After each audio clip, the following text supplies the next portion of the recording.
जय हिंद दोस्तों। आज मैं आपको बताने जा रहा हूं कि प्राइवेट बैंक में पैसा कितना सुरक्षित है। क्या प्राइवेट बैंक में पैसा रखा जा सकता है? अगर पैसा रख रहे हैं, लेन देन कर रहे हैं, तो क्या भरोसा किया जा सकता है? सारी बात बताऊंगा। क्या सरकारी बैंक की तरह भी प्राइवेट बैंक विश्वसनीय है या नहीं है? सरकारी बैंक में खाता रखना चाहिए या प्राइवेट बैंक में रखना चाहिए? कौन सा बैंक बेस्ट है इंडिया में? ये सारी जानकारी दूंगा। पूरे वीडियो में आप बने रहिए। आपके काम का वीडियो हो सकता है, क्योंकि हर इंसान के पास एक न एक बैंक अकाउंट जरूर होता है, चाहे वो सरकारी बैंक में हो या प्राइवेट बैंक हो। दोनों का रूल रेगुलेशन क्या है, किस तरह से चलता है, कितना पैसा सुरक्षित है, दिवालिया होने पर बैंक कितना पैसा मिलेगा, आपको सारी जानकारी दूंगा बहुत ही कम समय में। आप पूरा वीडियो में बने रहे, रिक्वेस्ट करता हूं। और इस वीडियो को लाइक कर दें। ये वीडियो जो देख रहे हैं इसके नीचे लाइक का बटन है, प्रेस करके आप लाइक कर दें। और मन में कोई सवाल प्रश्न आएगा तो कमेंट बॉक्स में लिखेंगे, उस टॉपिक पर भी इसी तरीके से वीडियो बनाऊंगा। तो आते हैं सीधा टॉपिक।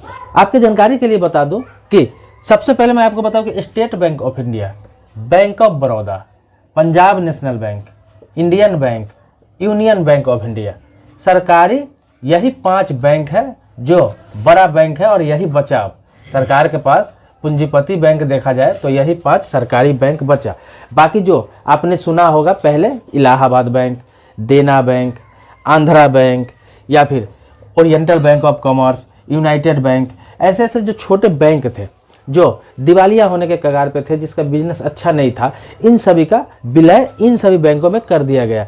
जैसे कि आपको बता दूं कि स्टेट बैंक के नाम से जितने भी बैंक थे, छोटे छोटे बैंक थे, state bank of Hyderabad, state bank of Karnataka, इस तरह के, state bank of Bikaner, state bank of Jaipur, इस तरह के बहुत सारे बैंक थे। उसका स्टेट बैंक में विलय करके एक ही बैंक बना दिया गया जिसका नाम है स्टेट बैंक ऑफ इंडिया। और जितने खाता धारक थे उस बैंक का, सारे इसके खाता धारक अब हो गए। Bank of Baroda, bank of Baroda में ओरिएंटल बैंक ऑफ कॉमर्स और देना बैंक को मर्जर कर दिया गया। इसी प्रकार से इलाहाबाद बैंक को इंडियन बैंक में मर्जर कर दिया गया। इसी प्रकार से जितने भी छोटे मोटे बैंक थे सबको किसी न किसी बैंक में मर्जर कर दिया गया। यहाँ पर मैं एक लिखना भूल गया, केनरा बैंक। केनरा बैंक भी बड़ा बैंक हो चुका है। बस यही 6 बैंक लगभग है, state bank of India, bank of Baroda, Punjab national bank, Indian bank, union bank of India और केनरा बैंक। ये 5-6 बैंक बचा जो सरकार के पास है और ये बड़ा बैंक बन चुका है। लेकिन सरकारी बैंक में इंडिया का सबसे top bank state bank of India माना जाता है, इसके बाद बैंक ऑफ बड़ौदा को माना जाता है। लेकिन सर्विस के मामले में सभी बैंक का वही रूल रेगुलेशन है। और अब बता दे कि प्राइवेट बैंक में पैसा कितना सुरक्षित है, टॉपिक तो ये था। तो यहाँ पर आ जाइए। प्राइवेट बैंक में आप जानते होंगे कि HDFC, ICICI bank, axis bank, Kotak Mahindra bank, IDFC first bank, इसके अलावा भी बहुत सारा बैंक है। लेकिन आपकी जानकारी के लिए बता दूं कि प्राइवेट बैंक में इंडिया का सबसे नंबर 1 बैंक HDFC बैंक, उसके बाद ICICI बैंक आता है, फिर उसके बाद एक्सिस बैंक आता है, इसी प्रकार से कोटक महिंद्रा बैंक आता है। तो उसमें भी बहुत सारे बैंक हैं। तो अब जान लीजिए कि बैंक सरकारी हो या प्राइवेट हो, सरकारी बैंक हो या प्राइवेट बैंक हो, जितने भी मैंने नाम लिया, तो सरकारी हो या प्राइवेट हो इससे कोई फर्क नहीं पड़ता, जर्रा सा भी फर्क नहीं पड़ता, थोड़ा सा भी फर्क नहीं पड़ता। मैं बता दूं आपको कि रिजर्व बैंक ऑफ इंडिया जो सरकार का संवैधानिक संस्था है, रिजर्व बैंक ऑफ इंडिया जो सरकार की संवैधानिक बॉडी है, तो उसके अंडर में सारा बैंक आता है। रिजर्व बैंक ऑफ इंडिया के अंदर में ही, चाहे ये आपको HDFC बैंक हो गया, एक्सिस बैंक हो गया, ICICI बैंक हो गया, या फिर पंजाब नेशनल बैंक हो गया, या फिर बैंक ऑफ बड़ौदा हो गया, स्टेट बैंक ऑफ इंडिया हो गया, सरकारी हो प्राइवेट हो उससे कोई मतलब नहीं है, सभी रिजर्व बैंक ऑफ इंडिया के अंदर में आता है, जो देश का राष्ट्रीय बैंक है, देश का सेंट्रल बैंक है। तो रिजर्व बैंक ऑफ इंडिया के अंदर में ही सारा बैंक आता है और उसी का गाइडलाइन जो है वो फॉलो करना होता है। तो आपका खाता सरकारी बैंक में है या फिर प्राइवेट बैंक में है, इससे कोई फर्क नहीं पड़ता है। कोई भी बैंक दिवालिया होता है, चाहे सरकारी बैंक में आपका 1 करोड़ रखा हुआ है, 50 लाख रखा हुआ है, 10 लाख रखा हुआ है, या फिर प्राइवेट बैंक में आपका 10 लाख रखा हुआ है, 20 लाख रखा हुआ है, 50 लाख रखा हुआ है, 1 करोड़ रखा हुआ है, 10 करोड़ रखा हुआ है, इससे कोई मतलब नहीं।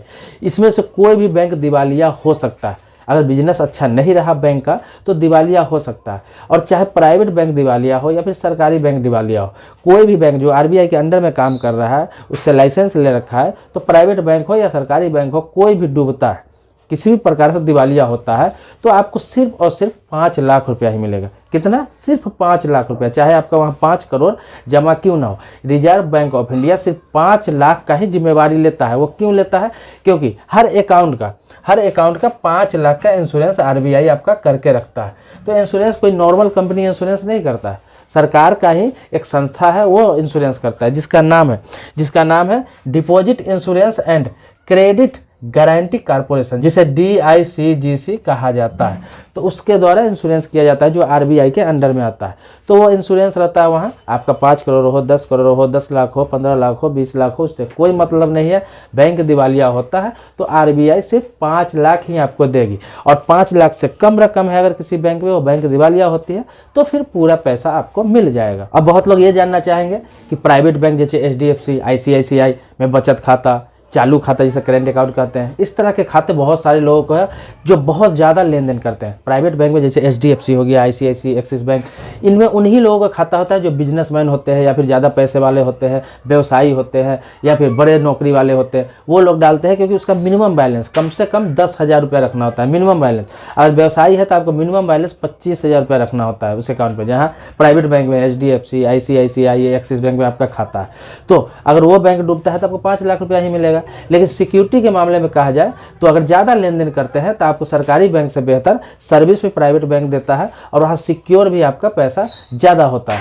भले ही दिवालिया होने पर 5 लाख ही मिले, भले ही दिवालिया होने पर 5 लाख ही मिले, लेकिन ऐसे सिक्योरिटी सरकारी बैंक के अपेक्षा प्राइवेट बैंक में ज़्यादा होता है। वो इसलिए कि उसके ATM कार्ड से भी 60 से 70 हज़ार, 80 हज़ार, 90 हज़ार, लाख लाख रुपया तक निकाल सकते हैं। सभी अलग अलग तरह के कार्ड होते हैं, लेकिन सरकारी बैंक के जो कार्ड इशू किए जाते हैं उसमें 25,000 रुपये से ज़्यादा आप एक बार में ATM से नहीं निकाल सकते, एक दिन में नहीं निकाल सकते। इसके अलावा आपने देखा होगा कि HDFC, ICICI, एक्सिस बैंक में आप खाता खोलने जाते हैं तो वहाँ पर आपसे कैश नहीं लिया जाता है। अब बैंक में जब अकाउंट ओपनिंग करेंगे तो वहाँ से एक चेक लिया जाएगा, आप जो मिनिमम बैलेंस का होता है 10,000 या 25,000 या जितना का भी हो, आपसे चेक लिया जाएगा। तो आप चेक वहाँ पर देते हैं तभी आपका अकाउंट खुलता है। मतलब कि प्राइवेट बैंक ये साबित करता है कि आपका पहले से कहीं अकाउंट है, किसी न किसी बैंक में अकाउंट होना चाहिए, चाहे सरकारी बैंक में, प्राइवेट बैंक में, छोटा मोटा बैंक में, कहीं भी अकाउंट होना चाहिए।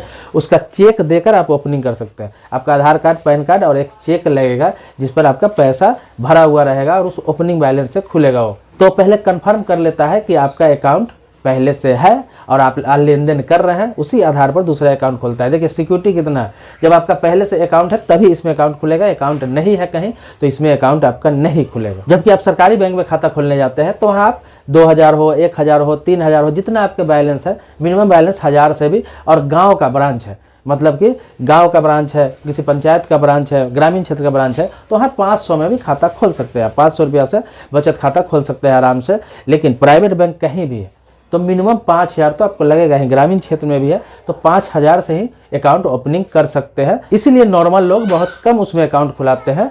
ऐसे लोग खुलाते हैं जो बिजनेसमैन है, शॉपकीपर है, कहीं बड़े नौकरी करते हैं, वो लोग खुलवाते हैं और पैसा रखते हैं। हालांकि देखा जाए तो यहाँ से ज़्यादा, सरकारी बैंक से ज़्यादा प्राइवेट बैंक में सुरक्षित लगता है। वो इसलिए कि आपको जो कार्ड इशू किया जाता है या फिर आप करवाएंगे तो चार्जेबल थोड़ा ज़्यादा होता है, मगर ऐसी स्थिति आने पर आप एक बार में ही 50,000, 60,000, लाख रुपया निकाल सकते हैं। 2-3 दिन में अगर 3-4 लाख रुपया है तो आप अकाउंट से निकाल सकते हैं, अगर आपको पता चले कि बैंक की स्थिति खराब है। लेकिन सरकारी बैंक का जो ATM है तो उसमें 20-25 हज़ार का ही लिमिट रहता है। कोई भी कार्ड लीजिए 20,000 से 25,000 का ही लिमिट रहता है। और अगर स्थिति खराब हो बैंक का, पता चले दिवालिया होने वाला है, आपके पास 2 दिन का समय मिले तो 2 दिन में आप ज़्यादा से ज़्यादा 50,000 ही उस अकाउंट का निकाल सकते हैं, बाकी पैसा आपका डूब जाएगा। मैं ये नहीं कह रहा हूँ कि आप प्राइवेट बैंक में खाता खोले, सरकारी बैंक में खाता नहीं रखें। मैंने आपको ये बताने की कोशिश की है कि प्राइवेट बैंक में सरकारी बैंक जितना ही सुरक्षित है उतना ही सिक्योर है। इसमें डरने की कोई ज़रूरत नहीं है, घबराने की कोई ज़रूरत नहीं है। अगर पैसा मिलेगा तो पूरा मिलेगा, सभी बैंक में सुरक्षित है, क्योंकि RBI के गाइडलाइन पे काम कर रहा है, RBI के अंडर में काम कर रहा है। अगर डूबने की स्थिति होगी, कोई दिवालिया होता है कोई बैंक, चाहे सरकारी हो प्राइवेट हो, तो कहीं भी आपको 5 लाख ही मिलना है। चाहे आपका 1 करोड़ हो, 2 करोड़ हो, 50 लाख हो, 10 लाख हो, उससे मतलब नहीं है। 5 लाख ही RBI आपको देगी, और 5 लाख से कम है तो पूरा पैसा आपको मिलेगा। अब आप पूछेंगे या फिर आप ये सवाल करेंगे कि किस बैंक में खाता खोलना चाहिए, ये भी कर सकते हैं। कौन सा बैंक बेहतर है, तो आपकी जानकारी के लिए बता दूं कि सरकारी बैंक में आप खाता खोलना चाह रहे हैं, किसी भी सरकारी बैंक में खाता खोलना चाह रहे हैं, तो आपका ये जो बैंक है, state bank of India, bank of Baroda, Punjab national bank, Indian bank, union bank और कैनरा बैंक, इस बैंक में से किसी बैंक में आप खाता खुलवा सकते हैं। सभी बेहतर बैंक है और सभी बढ़िया बैंक है, सभी का सर्विस एक ही तरह का है, इसमें कोई अंतर नहीं है। और प्राइवेट बैंक में आप खाता खुलवाना चाहते हैं, बड़ा बैंक में खाता खुलवाना चाहते हैं जिसमें ज़्यादा लेन देन, ज़्यादा ट्रांजेक्शन कर सके, तो उसके लिए आपको HDFC, ICICI, axis bank, Kotak Mahindra bank, IDFC first bank जो अभी नया आया है उसमें आप खुलवा सकते हैं। लेकिन इसके लिए आपको किसी न किसी बैंक में पहले से अकाउंट होना चाहिए, तब दूसरा अकाउंट खुलवा सकते हैं किसी प्राइवेट बैंक में। हाँ, एक सलाह मैं आपको ये देना चाहूँगा कि आपको मल्टीपल अकाउंट रखना चाहिए। हर व्यक्ति को मैं ये सलाह दूंगा। बहुत सारे आप वीडियो देखते होंगे या फिर लोग कहते हैं कि आप 2 खाता 3 खाता नहीं रखे, इसमें दिक्कत आ सकती है। कुछ दिक्कत नहीं आ सकती है। RBI का ऐसा कोई गाइडलाइन ही नहीं है, ऐसा कोई रूल ही नहीं है। आपके पास हमेशा 50,000, लाख रुपया, 2 लाख, 5 लाख या फिर जितना भी पैसा रहता है तो आप 2 बैंक में जरूर अकाउंट रखें। एक सरकारी बैंक में रखें, एक प्राइवेट बैंक में रखें। 2 अकाउंट हमेशा जरूर रखें। इससे क्या होता है कि कभी दिवालिया होने की स्थिति में एक बैंक में अगर दिवालिया हो जाता है तो उसमें से पैसा 2 मिनट में दूसरे पर अकाउंट पे ट्रांसफर आप कर सकते हैं और वहाँ करके उसके माध्यम से पैसा निकाल सकते हैं। अगर एक ही बैंक में या फिर एक ही तरह के बैंक में आपका अकाउंट है, कभी दिवालिया होने वाली स्थिति आती है तो सारे पैसे आपको चले जाएंगे। बहुत सारे लोग होते हैं कि अपनी फैमिली का सारा अकाउंट एक ही बैंक में रखते हैं। ये बहुत ही गलत है। आपने देखा होगा जो PMC बैंक था महाराष्ट्र में, जिसे Punjab and Maharashtra corporation bank कहा जाता है, उसमें लोगों का पैसा फंसा था, दिवालिया हुआ था। बहुत लोग ऐसे थे कि पूरे फैमिली का अकाउंट उसी में था। किसी का 2 लाख, 4 लाख, 10,000, 20,000, 50,000 करके पूरे फैमिली का अकाउंट था। जब दिवालिया हुआ तो सारा का पैसा रुक गया और कितना परिवार को तो सुसाइड करना पड़ा, कितना को तो हार्ट अटैक कर गया। आज तक लोगों को पैसा नहीं मिला। इसी प्रकार से बीच में यस बैंक का भी स्थिति खराब हो गया था। यस बैंक भी गड़बड़ा गया हुआ था, लेकिन धीरे धीरे पटरी पर आया। स्टेट बैंक ऑफ इंडिया ने उसे कर्ज दिया, उसे मदद किया और धीरे धीरे वो पटरी पर आया। धीरे धीरे लोगों को पैसा मिलना स्टार्ट हुआ। तो आपकी जानकारी के लिए बता दूं कि कभी भी 2 से 3 अकाउंट आप जरूर रखें। सेविंग अकाउंट रख रहे हैं तो 2 से 3 बैंक में अकाउंट रखें और सभी पर पैसा रखें। हाँ, लेन देन वाली बात कर रहे हैं। अगर लेन देन की बात करना है आपको तो किसी एक बैंक से रेगुलर लेन देन करें। पैसा रखना हो, निकालना हो, ट्रांसफर करना हो तो एक सेविंग अकाउंट जो आपके पास है उसे ही यूज करें। उसको UPI से जोड़ ले, ऐप से जोड़ ले या फिर चेक से पैसा निकालना है, कैश निकालना है, ATM से निकालना है, पैसा डालना है, एक बार खूब लेन देन करें।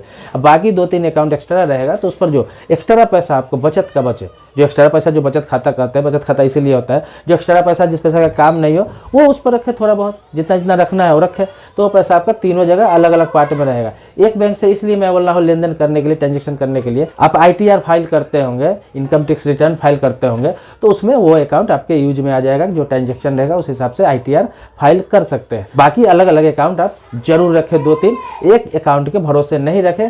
एक अकाउंट पे आप 10 लाख, 20 लाख, 50 लाख रुपया हमेशा ना रखें। तो दोस्तों मैंने क्लियर कर दिया कि सरकारी बैंक हो, प्राइवेट बैंक हो, इससे कोई फर्क नहीं पड़ता। सब RBI के अंडर में आता है, RBI के गाइडलाइन का पालन करता है। सभी में उतना ही पैसा सुरक्षित है, सभी में उतना ही बीमा है।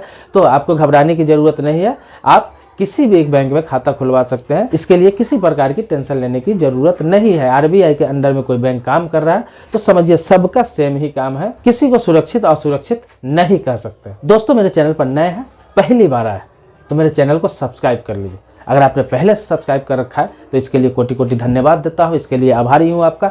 इसी प्रकार से आप ही के सवाल पर, जो आप सवाल करते हैं कमेंट बॉक्स में, उसी सवाल पे वीडियो बनाता रहता हूँ और बनाता रहूँगा। फिर आप सवाल करेंगे, फिर बनाऊँगा। तब तक के लिए धन्यवाद। मिलते हैं नेक्स्ट वीडियो में। जय हिंद दोस्तों।